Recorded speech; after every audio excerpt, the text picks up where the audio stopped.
안녕하세요. 오늘도 찾아와 주셔서 감사합니다.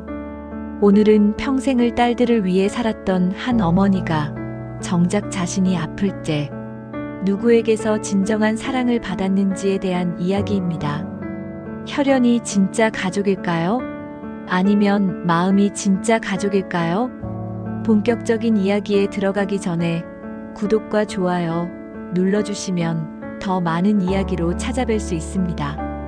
그럼 지금부터 시작하겠습니다. 저는 올해 73세, 요양보호사로 30년을 일한 이순자입니다. 퇴직을 했어도 일을 멈출 수 없었어요. 아직도 새벽 6시면 일어나서 요양보호사 유니폼을 입고 집을 나섰거든요. 엄마, 정말 고마워. 엄마 없었으면 우리 벌써 무너졌어. 큰딸 미영이가 늘 하는 말이었어요. 남편이 사업 실패한 후로 생계가 어려웠거든요. 엄마, 나도 좀 도와줘. 애들 학원비가 너무 부담스러워. 둘째 딸 미정이도 마찬가지였어요. 이혼 후 홀로 두 아이를 키우느라 힘들어했죠. 매달 제 월급 대부분이 딸들에게 갔어요. 남는 건 제 생활비 정도뿐이었죠. 하지만 괜찮았어요. 내 딸들이니까. 그런데 아들 정민이와는 점점 멀어져 갔어요. 엄마는 누나들만 생각하세요. 우리한테는 관심도 없으시면서. 정민이가 가끔 그런 말을 할 때마다 마음이 아팠지만 딸들이 더 어렵게 사니까 어쩔 수 없잖아. 그렇게 생각했어요. 며느리 영희도 저를 편하게 생각하지 않는 것 같았어요. 명절 때도 어색했고 대화도 길게 하지 않았죠. 며느리가 원래 그런 거겠지 뭐. 딸들이 늘 말했거든요. 엄마, 며느리한테 기대하지 마. 며느리는 남이야. 정민이도 결혼하고 나서 완전 달라졌어. 그 말들을 듣다 보니 저도 모르게 아들 가족과는 거리를 두게 됐어요. 어느 날 미영이가 화를 내며 전화를 걸어왔어요. 엄마, 정민이가 뭐래는지 알아? 엄마가 우리만 도와준다고 자기네는 무시한다고 그러더라. 정말 어이없어. 우리가 얼마나 어려운데. 저는 당황스러웠어요. 미영아, 정민이가 그런 말을 했어? 응. 그래서 내가 확실히 말해줬어. 엄마가 우리 도와주는 게 당연하다고. 우리가 엄마 노후도 책임질 거라고 말이야. 그 말을 듣고 마음이 복잡했어요. 정민이가 정말 그렇게 생각하나? 며칠 후 정민이에게 전화를 걸었어요. 정민아, 엄마, 바빠요. 나중에 연락드릴게요. 툭 끊어버리는 전화. 예전에는 이런 적이 없었는데. 미정이도 한술 더 떴어요. 엄마, 정민이 완전 이상해. 자기 처지도 모르고 올케가 뭔 말을 했는지 엄마한테 서운하다고 하더라. 엄마가 정민이한테 뭘 잘못했다고. 그 말을 들으니 더 속상했어요. 내가 정민이한테 뭘 잘못했다는 걸까? 그날 밤 잠이 오지 않았어요. 혹시 내가 정말 아들을 소홀히 한 건 아닐까?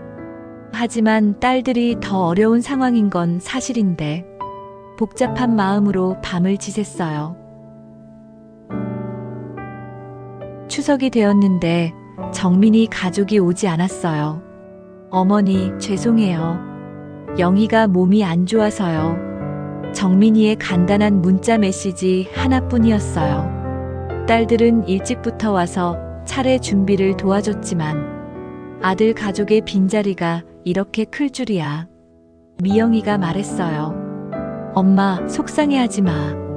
아들은 원래 그래. 결혼하면 다 그렇게 변해. 우리가 엄마 곁에 있잖아. 그 말에 위로받으려 했지만 마음 한편이 허전했어요. 그 후로 정민이와는 연락이 더욱 뜸해졌어요. 생일에도 연락이 없었고 아플 때도 소식이 없었어요. 내가 뭘 그렇게 잘못했길래. 딸들은 계속 제게 의존했어요. 엄마, 이번 달에 좀 더 도와줄 수 있어? 애들 학용품비가 생각보다 많이 나와서 물론 도와줬어요. 내 딸들인데 어떻게 안 도와줘요. 하지만 점점 몸이 힘들어졌어요. 새벽부터 일하고 저녁에는 딸들 집에 반찬 해다 주고 75세 나이에는 버거운 일상이었죠. 그런데도 딸들은 당연하게 받아들이는 것 같았어요. 엄마는 건강하니까 괜찮잖아. 아직 정정하시니까. 그런 말들을 들을 때마다 나도 이제 늙었는데 편안하게 노년을 즐기지 못하고 기댈 곳 없는 내 모습이 한없이 초라해 보여서 헛헛하고 씁쓸한 마음이 들었어요. 어느 날 계단에서 넘어져 허리를 다쳤어요. 응급실에 실려가서 일주일 동안 입원을 해야 했죠. 미영이와 미정이에게 연락했어요. 엄마가 계단에서 넘어져서 허리를 다쳐서 입원했어. 허리 디스크래. 어머, 엄마. 괜찮아? 근데 나 지금 출장 중이라서. 엄마, 나도 애들 때문에 병원 못 가겠어. 미안해.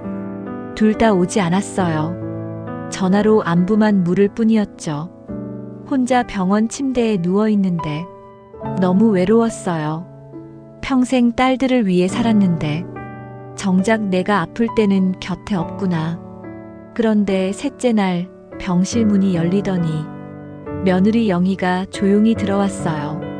어머님 괜찮으세요? 저는 깜짝 놀랐어요. 정말 예상치 못했거든요.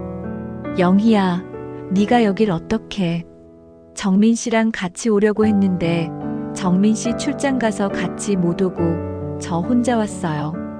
그날 영희가 병실에서 밤을 새워줬어요. 물도 떠다 주고 불편한 것들을 다 챙겨줬어요. 며칠 동안 매일 와서 간병해줬어요. 어머님, 음식 잘 드세요. 빨리 나으셔야죠. 집에 가시면 제가 며칠 더 도와드릴게요. 그때 처음 느꼈어요. 이 아이가 정말 나를 걱정해 주는구나. 태어나는 날 영희가 말했어요. 어머님, 무리하지 마세요. 이제는 좀 쉬셔도 돼요. 저희가 있잖아요. 그 말이 이상하게 제 마음을 울컥하게 했어요. 몇 달 후 건강검진에서 큰 병이 발견됐어요. 췌장암 초기였어요. 수술을 해야 한다는 의사의 말에 하늘이 무너지는 것 같았어요. 딸들에게 연락했어요. 미영아, 엄마가 큰 병에 걸렸어. 뭐라고? 엄마, 정말? 처음엔 걱정하는 것 같았어요. 하지만 며칠 후부터 이상한 말들이 나오기 시작했어요. 엄마, 혹시 아파트 명에 정리 안 해놨어? 만약에 말이야.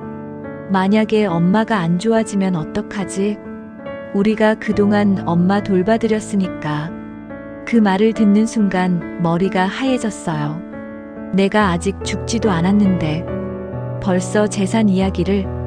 미정이는 더 노골적이었어요. 엄마, 솔직히 말할게. 나 정말 힘들어. 엄마 병원비도 내야 하고 우리 생활도 해야 하고 아파트라도 좀 정리해놔야 하지 않겠어? 그날 밤 정말 많이 울었어요. 내가 평생 뭘 한 거지? 딸들이 이런 마음이었나? 반면 정민이는 조용히 병원비를 대신 냈어요. 어머니, 걱정하지 마세요. 제가 다 알아서 할게요.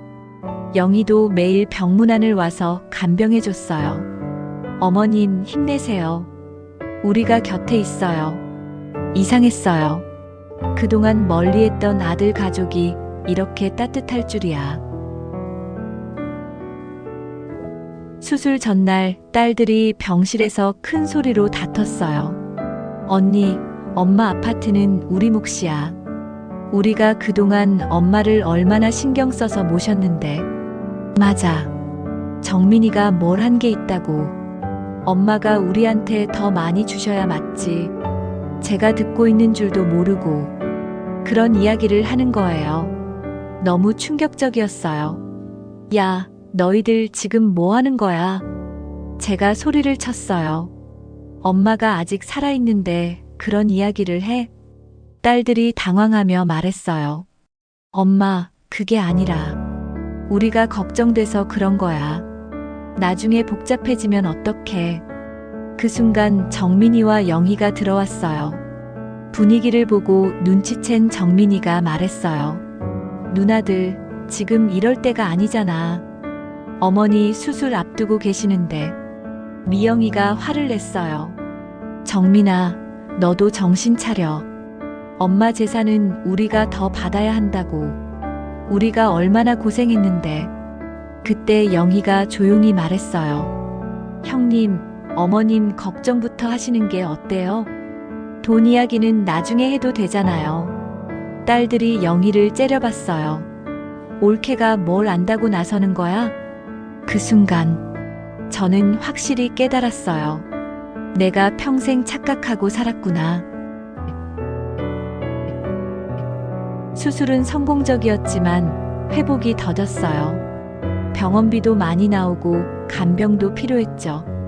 딸들이 병문안 와서 말했어요. 엄마, 병원비가 너무 많이 나와. 집에서 요양하는 게 어때? 우리가 돌아가면서 돌볼게. 하지만 실제로는 아무도 오지 않았어요. 엄마, 오늘 못 가겠어. 애들 봐야 해. 엄마, 나도 일 때문에 못 갈 것 같아. 핑계만 늘어놓을 뿐이었죠. 그런데 영희는 매일 왔어요. 아침에 와서 저녁까지 함께 있어줬어요. 어머님, 제가 모시고 갈게요. 우리 집에서 편히 쉬세요. 정민이도 말했어요. 어머니, 저희 집으로 오세요. 영희가 간병도 잘하고 제가 병원도 모시고 다닐게요. 그 말을 듣는 순간 눈물이 났어요. 그동안 내가 얼마나 잘못 생각했는지. 며느리를 남처럼 대했는데 이 아이가 나를 진짜 가족처럼 여기고 있었구나. 딸들에게 말했어요. 미영아, 미정아. 엄마는 앞으로 정민이네 집에서 지낼 거야. 딸들이 발끈했어요. 엄마, 왜? 우리가 모실게. 정민이네 집은 좁잖아. 하지만 이제 그 말이 거짓인 걸 알았어요. 진짜 모실 마음이 있었다면 벌써 모셨을 거예요. 아니야, 엄마는 결정했단다. 영희가 정말 잘해준다. 그 말에 딸들 얼굴이 싸늘해졌어요. 엄마가 우리를 버리는 거네. 그럼 우리는 뭐가 되는 거야? 이제야 보였습니다. 딸들의 진짜 마음이. 정민이 집으로 온 지 6개월이 흘렀어요. 영희는 정말 친딸보다 더 잘해줬어요. 매일 아침 약 챙겨주고 식사도 정성스럽게 준비해줬어요. 어머님, 오늘은 기분이 어떠세요? 몸은 좀 어떠시고요? 항상 제 기분부터 물어봐줬어요. 정민이도 달라졌어요.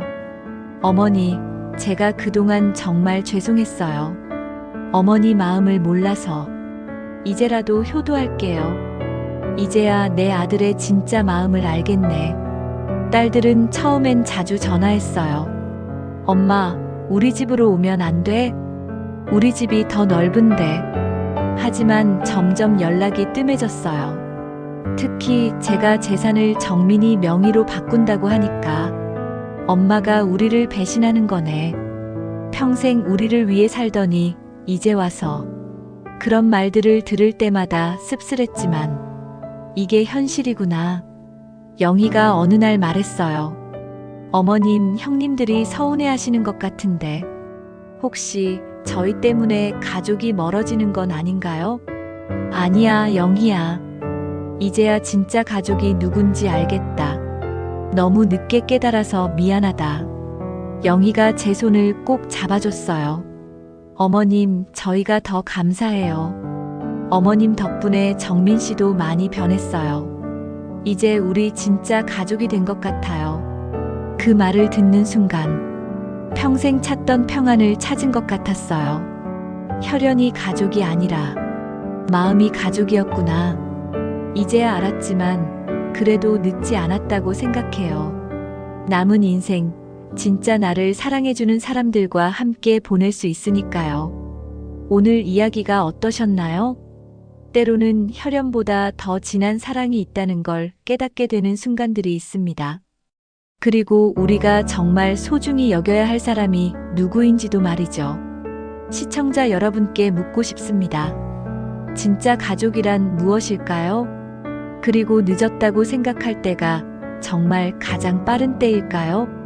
여러분의 소중한 경험을 댓글로 나눠주시면 감사하겠습니다. 저는 다음에 더 따뜻하고 감동적인 이야기로 찾아뵙겠습니다. 구독과 좋아요 잊지 마세요.